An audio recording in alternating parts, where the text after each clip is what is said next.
ఆంధ్ర ప్రజల ఆరాధ్య దైవం శ్రీ వరాహ నరసింహస్వామి అప్పన్న వరాహ నరసింహస్వామి వారి రూపాలను ఒకటిగా చేసుకుని సంవత్సరం అంతా చందనం మనుగుల్లో నిత్య రూపంలో దర్శనమిచ్చే సింహాద్రి నాథుడి నిజ రూపం దర్శనం లభించే సమయం ఆసన్నమైంది.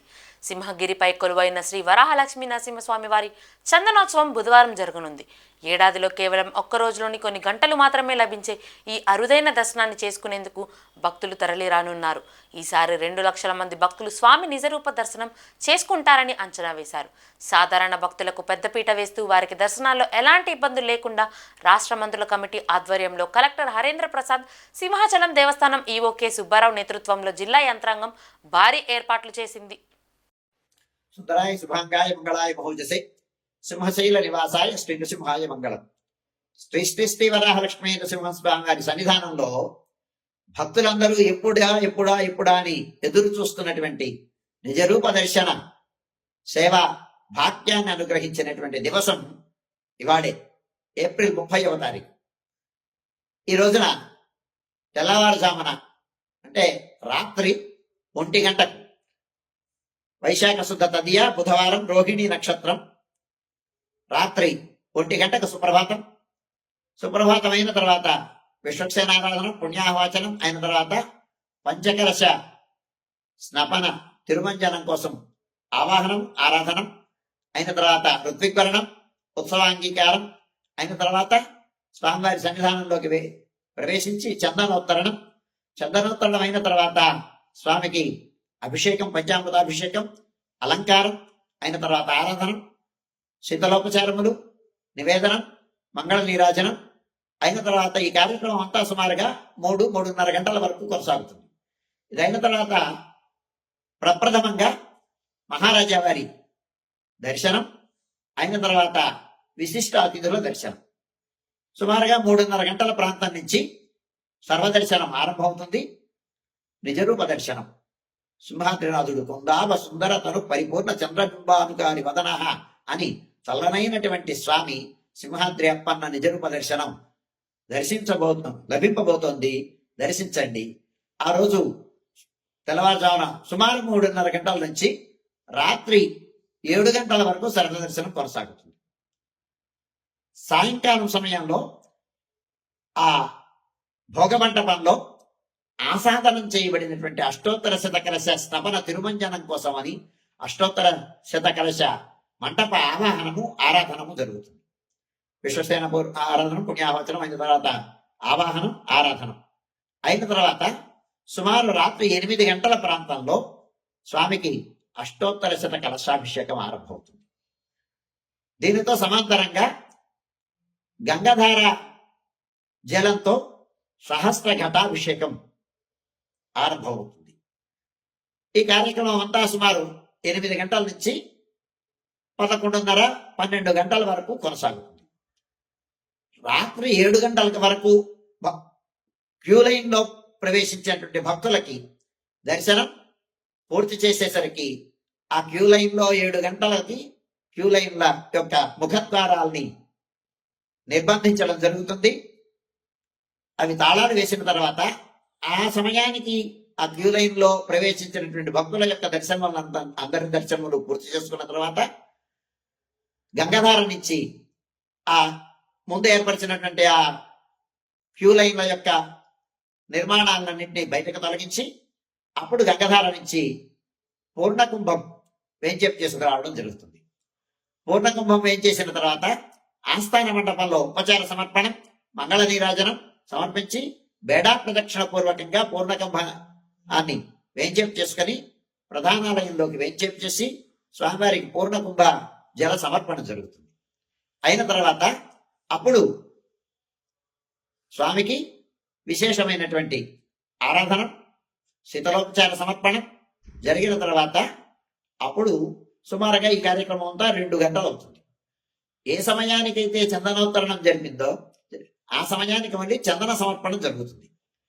ఆ చందన సమర్పణం అయిన తర్వాత అప్పుడు బుధవారం జరగాల్సినటువంటి 30వ తారీఖు జరగాల్సినటువంటి ప్రాతరారాధన, నివేదనం, బాలభోగ నివేదనం, పారాయణలు, దానితో పాటు ధూపమైన తర్వాత భగవద్ రామానుజుల వారి తిరునక్షత్రం 30వ తారీఖు జరగాల్సినటువంటి తిరునక్షత్రం సేవాకాలం, అయిన తర్వాత నివేదనం, మంగళాశాసనం, రాజభోగ నివేదనం, శాంతమరగోష్ఠి ఇవన్నీ జరుగుతాయి.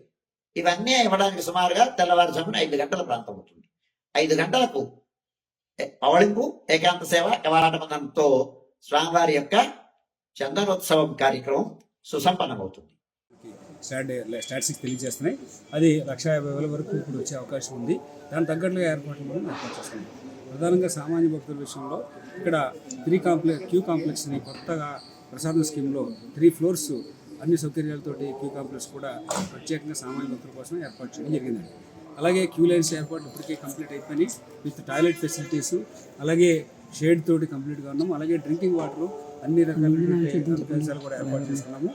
మా గౌరవ మంత్రివర్యులు ఇచ్చినటువంటి ఆదేశాల మేరకు అలాగే వాటర్ బాటిల్స్, బిస్కెట్ ప్యాకెట్స్, పసిపిల్లలకి ఎవరైతే ఉంటారో వాళ్ళకి పాలు, అన్ని సౌకర్యాలతో క్యూ లైన్స్లో నిరంతరం మనం సరఫరా చేయడానికి అన్ని ఏర్పాట్లు పిలుచుకుని సిద్ధంగా ఉన్నాం. అలాగే టీమ్స్ కూడా ఫామ్ చేసుకున్నాం.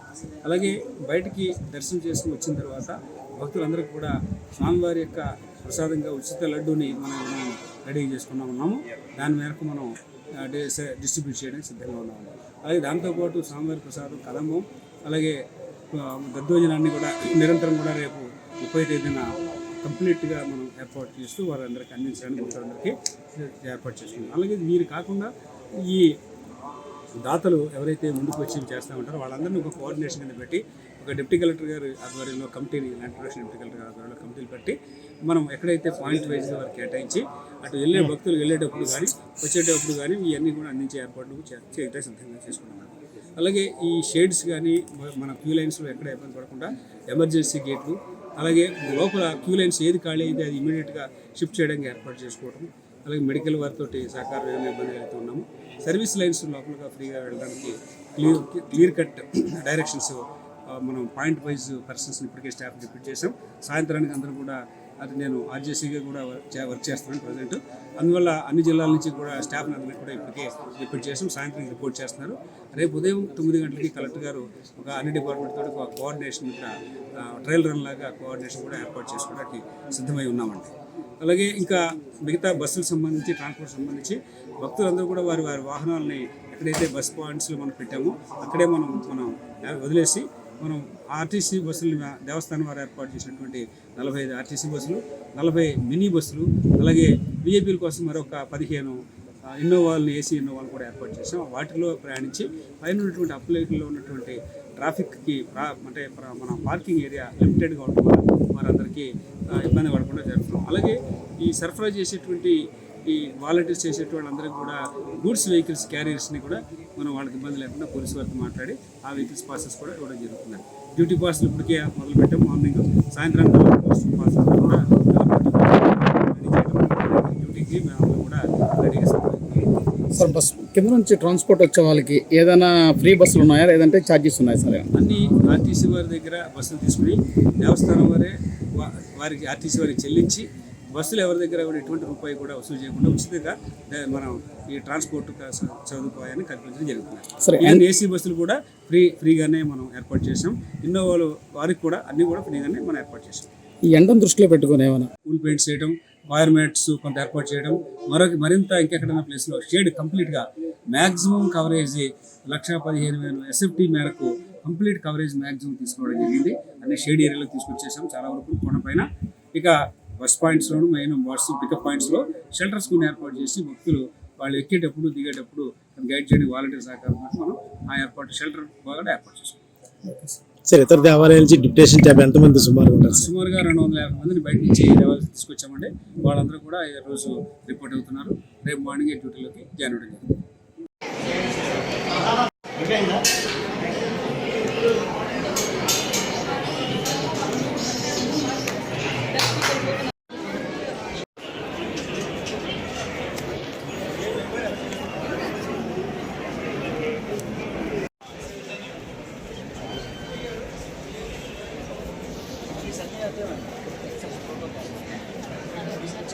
ప్రెస్కి అడ్డుగా కట్టేసి మార్నింగ్ ఫోటో తీసుకోవడానికి